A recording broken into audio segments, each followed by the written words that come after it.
നല്ലൊരു എന്റർടൈനർ ആയിരുന്നു ഭരതനാട്യം. 2024 ഇറങ്ങിയ പടമാണ്. പക്ഷെ ചിത്രം തിയേറ്ററുകളിൽ വേണ്ട രീതിയിൽ വിജയിച്ചില്ല. പലരും അങ്ങനെ ഒരു പടം ഇറങ്ങിയത് പോലും അറിഞ്ഞിട്ടുണ്ടായിരുന്നില്ല. OTT വന്നപ്പോഴാണ് മിക്കവരും അറിഞ്ഞത്. ഞാനാണെങ്കിലും തിയേറ്ററിൽ കണ്ടൊരു സിനിമയല്ല അത്. പക്ഷെ OTT റിലീസ് ആയപ്പോൾ സിനിമയ്ക്ക് വലിയ സ്വീകാര്യതയാണ് ലഭിച്ചത്. ഇപ്പോഴാണെങ്കിൽ ഈ സിനിമയ്ക്ക് ഒരു രണ്ടാം ഭാഗം കൂടി വരികയാണ്, നാളെ റിലീസ് ആവുകയാണ്. ഈ ഭരതനാട്യം സിനിമയെ കുറിച്ച് ഞാനാണെങ്കിൽ ഒരു റിവ്യൂ വീഡിയോ ഒന്നും ചെയ്തിട്ട് പോലുമില്ല. ഞാനത് അത്രയും താമസിച്ചാണ് ആ പടം കണ്ടത് തന്നെ. അപ്പൊ എന്താണ് ഭരതനാട്യം സിനിമയ്ക്ക് സംഭവിച്ചത്, എന്തുകൊണ്ട് അത് പരാജയപ്പെട്ടു, അതുപോലെ നാളെ ഇറങ്ങുന്ന രണ്ടാം ഭാഗമായ ഭരതനാട്യം 2 മോഹിനിയാട്ടം, അതിനെക്കുറിച്ചുള്ള പ്രതീക്ഷകൾ എന്തൊക്കെയാണെന്നുള്ളതാണ് നമ്മൾ ഈ വീഡിയോയിൽ പറയുന്നത്.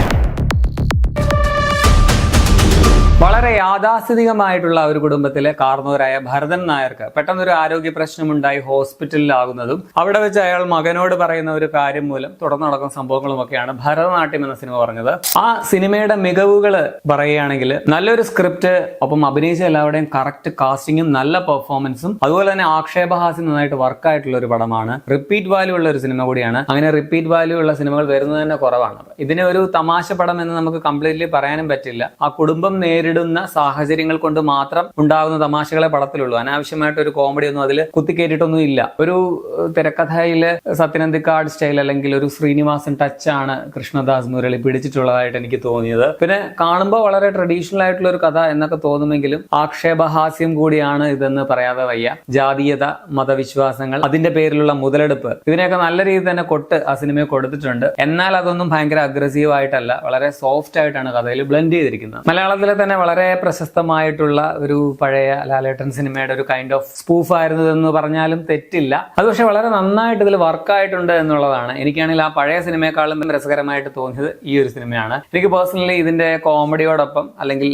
അതിനേക്കാൾ കൂടുതൽ വളരെ മനോഹരമായിട്ട് തോന്നിയത് ഇതിന്റെ ക്ലൈമാക്സ് പോർഷൻസ് ആണ്. അതാണ് കൂടുതൽ ഇഷ്ടപ്പെട്ടതെന്ന് പറയാം. അത്രയ്ക്കും കൊതി തോന്നുന്ന ഒരു ഫാമിലി എന്ന് നമുക്ക് ലാസ്റ്റ് തോന്നിപ്പോകും. അവർ ആ റിയാലിറ്റി അക്സെപ്റ്റ് ചെയ്യുന്നതൊക്കെ ഭയങ്കര ബ്യൂട്ടിഫുൾ ആയിരുന്നു. അതുപോലെ അഭിനയിച്ച ആൾക്കാര്, സൈജു കുറുപ്പിന്റെ ക്യാരക്ടർ ആണെങ്കിൽ ആദ്യം മുതൽ ശ്രദ്ധിച്ച് നമുക്ക് മനസ്സിലാകും പുള്ളി എല്ലാവരെയും ഭയങ്കര സപ്പോർട്ട് ചെയ്യുന്ന ഒരു കഥാപാത്രമാണ്. ഇപ്പൊ ജോലി നഷ്ടപ്പെട്ടു പോയ അളിയനോടും പെങ്ങളോടും, അതുപോലെ തന്നെ അച്ഛന്റെ പ്രശ്നങ്ങൾ നേരിടുന്ന വിധം, ഇരട്ടകളായിട്ടുള്ള സഹോദരങ്ങളുടേത്, പുതുതായിട്ട് വരുന്ന ക്യാരക്ടേഴ്സ്, അവരോട് തോന്നുന്ന അനുകമ്പ ഒക്കെ ഭയങ്കര രസമായിരുന്നു, മനോഹരമായിരുന്നു. അതുപോലെ തന്നെ കുറെ കാലങ്ങൾക്കിടയിൽ എനിക്ക് തോന്നുന്നു സായികുമാറിന് ലഭിച്ച ഒരു മികച്ച വേഷം ഈ പടത്തിലെ ഭരതൻ നായർ എന്ന കഥാപാത്രമാണ്. കലാരഞ്ജിനി കിടലിനായിരുന്നു. കലാരഞ്ജിനിയുടെയും ശ്രീജാരവിയുടെയും കാസ്റ്റിംഗ് എടുത്തു പറയണം. അവരെ രണ്ടുപേരും കാസ്റ്റ് ചെയ്തേക്കുന്നതിൽ തന്നെ ഒരു ഡീറ്റെയിലിംഗ് അല്ലെങ്കിൽ ഒരു ബ്രില്യൻസ് ഉണ്ടെന്ന് പറയാം. ഒരാളുടെ ശബ്ദം വളരെ പോയ ഒരു അവസ്ഥയിലുള്ള ഒരാളാണ്, മറ്റേ ആളാണെങ്കിൽ ഓവറായിട്ട് സ്വീറ്റ് ആയിട്ടുള്ള ശബ്ദമാണ്. റിയൽ ലൈഫിലും അവരങ്ങനെയാണ്. അപ്പൊ ആ ഒരു വൈരുദ്ധ്യം അത് മനഃപൂർവ്വം കാസ്റ്റിംഗിൽ വന്നാണോ ഇല്ലയോ എന്നെനിക്കറിയില്ല. പക്ഷെ അങ്ങനെയാണ് എനിക്ക് തോന്നിയത്. അത് ആ കഥാപാത്രങ്ങളുടെ സ്വഭാവം വെച്ച് കറക്റ്റ് ആയിരുന്നു, അത് വർക്കായിട്ടുണ്ടായിരുന്നു. പിന്നെ ഇതിലെ മറ്റേ പയ്യന്മാരുടെ കാസ്റ്റിംഗും ഈ ഒരു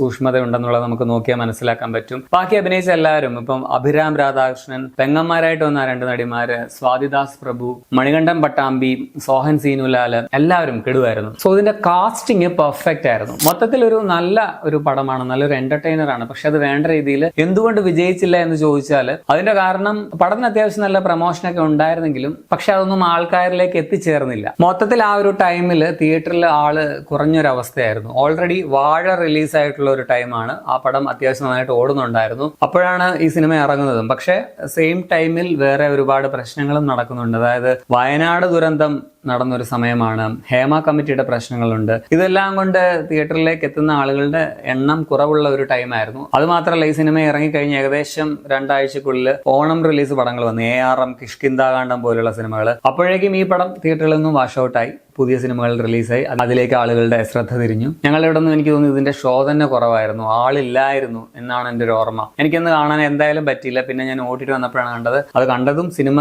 OTT റിലീസ് ചെയ്ത് കഴിഞ്ഞു കുറെ കാലങ്ങൾക്ക് ശേഷം. എന്തായാലും പിന്നീട് പടം OTT റിലീസ് ആയപ്പോൾ അതിൻ്റെതായ പ്രേക്ഷകരിലേക്ക് അത് കൃത്യമായിട്ട് എത്തി എന്നുള്ളതാണ്. അവസാനം OTT പടം ഹിറ്റായി മാറി, ഒരു വേർഡ് ഓഫ് മൗത്ത് അതിനുശേഷം ആരംഭിച്ചു. അപ്പൊ അതിനെ തുടർന്നാണ് ഇപ്പോൾ ഇതിന്റെ ഒരു രണ്ടാം ഭാഗമായിട്ട് ഇവര് പ്ലാൻ ചെയ്തിട്ടുള്ളത്. ഇത് തിയേറ്ററുകളിൽ സ്വീകരിക്കുമെന്നാണ് അണിയറക്കാരുടെ വിശ്വാസം. അങ്ങനെ തന്നെ ആവട്ടെ എന്നാണ് ഞാനും ആഗ്രഹിക്കുന്നത്. ആ പടം തിയേറ്ററിൽ കണ്ടില്ലല്ലോ എന്നൊരു സങ്കടം ഉണ്ടായിരുന്നു. കാരണം അത് ഒരു തിയേറ്റർ വിജയം അർഹിച്ചിരുന്ന ഒരു സിനിമയായിട്ട് തോന്നി. സോ ഈ രണ്ടാം ഭാഗവും കൂടുതൽ നന്നാവും എന്നൊരു പ്രതീക്ഷയുണ്ട്. ഇത്തവണ ഇതിൽ ചെറിയ രീതിയിൽ ജോണർ ഒന്ന് ഷിഫ്റ്റ് ആവുന്നുണ്ട്. പടത്തിന് അതിന് ഒരു ത്രില്ലർ മൂഡ് കൂടിയുണ്ട്, ഒരു ദൃശ്യം വൈബ് എന്ന് വെച്ചാൽ ദൃശ്യത്തിന്റെ സ്പൂഫ് പോലെ അല്ലെങ്കിൽ ഒരു കോമഡി വേർഷൻ പോലെ എന്നൊരു സ്റ്റൈൽ. സോ ആ ഫസ്റ്റിൽ നിന്നും സെക്കൻഡിലേക്ക് വരുമ്പോൾ ഒരു ഡാർക്ക് ഹ്യൂമർ ജോണർ ആണ് എന്നുള്ളതാണ്. വേറൊരു എക്സൈറ്റിംഗ് ഫാക്ടർ എന്ന് പറയുന്നത് സുരാജ് വെഞ്ഞാറമൂടിന്റെ സാന്നിധ്യമാണ്. അതും അദ്ദേഹത്തിന്റെ കംഫർട്ട് സോൺ ആയിട്ടുള്ള കോമഡി റോളിലാണ് അദ്ദേഹം വരുന്നത്. മലയാളികൾ അദ്ദേഹത്തിന്റെ ഒരു കോമഡി സിനിമയ്ക്ക് വേണ്ടി വെയിറ്റ് ചെയ്യുന്ന ഒരു ടൈം കൂടിയാണ്, അതും ഒരു പ്രതീക്ഷയാണ്. പിന്നെ ഭരതനാട്യം സിനിമ എന്ന് പറയുന്നത് ഭരതൻ നായരുടെ നാട്യം, അതായത് പുള്ളി ഫാമിലിയിൽ അഭിനയിച്ചിരുന്ന കാര്യങ്ങൾ അതുമൂലം ഉണ്ടാകുന്ന പ്രശ്നങ്ങളൊക്കെ ആയിരുന്നു ആ പടത്തിലുണ്ടായിരുന്നത്. ഇത്തവണ വരുമ്പോൾ മോഹിനിയാട്ടം എന്ന് പറയുമ്പോൾ അതിലൊരു മോഹിനി കൂടെ ഉണ്ടാകും എന്നൊരു പ്രതീക്ഷയുണ്ട്. സോ ഒരു മോഹിനി ഇതിൽ ഒളിച്ചിരിപ്പുണ്ട്. ഇനി ആരാണ് ആ മോഹിനിക്ക് എന്താണ് സംഭവിച്ചതെന്നൊക്കെ ഉള്ളതാണ് നമുക്ക് പടത്തിൽ നിന്നും അറിയാനുള്ളത്. ഈ ഒരു ടൈറ്റിൽ തന്നെ ഭരതനാട്യം 2 മോഹിനിയാട്ടം, അത് സെക്കൻഡ് പാർട്ട് എന്ന് മാത്രമല്ല ഭരതനാട്യത്തിൽ നിന്നും മോഹിനിയാട്ടത്തിലേക്ക് എന്നൊരു അർത്ഥം കൂടിയുണ്ടല്ലോ. സോ കോമഡി ഡ്രാമയിൽ നിന്നും ഡാർക്ക് ഹ്യൂമറിലേക്കുള്ള യാത്ര, മിസ്റ്ററിയിലേക്കുള്ള യാത്ര, സോ ചെറിയ രഹസ്യങ്ങളിൽ നിന്നും ഒരു വലിയ ക്രൈം പോലെയുള്ള രഹസ്യത്തിലേക്ക് ഒരു യാത്രയൊക്കെ ആവാം. അങ്ങനെ പല രീതിയിൽ നമുക്ക് വേണമെങ്കിൽ അത് വായിച്ചെടുക്കാം. അപ്പോൾ എന്താണ് അതെന്ന് അറിയാനുള്ള ആഗ്രഹം എനിക്കുണ്ട്. നമ്മൾ നാളെ തിയേറ്ററിൽ കണ്ടറിയാം. അപ്പോൾ എന്താണ് നിങ്ങൾക്ക് ഭരതനാട്യം എന്ന സിനിമയെ കുറിച്ചുള്ള അഭിപ്രായം, അതുപോലെ മോഹിനിയാട്ടം ഭരതനാട്യം 2 എന്ന നാളെ റിലീസ് ആവുന്ന സിനിമയെ കുറിച്ചുള്ള പ്രതീക്ഷകൾ എന്താണെന്നുള്ളത് നിങ്ങൾ കമന്റിൽ രേഖപ്പെടുത്തുമല്ലോ. അപ്പോൾ വീണ്ടും കാണാം. ശരി.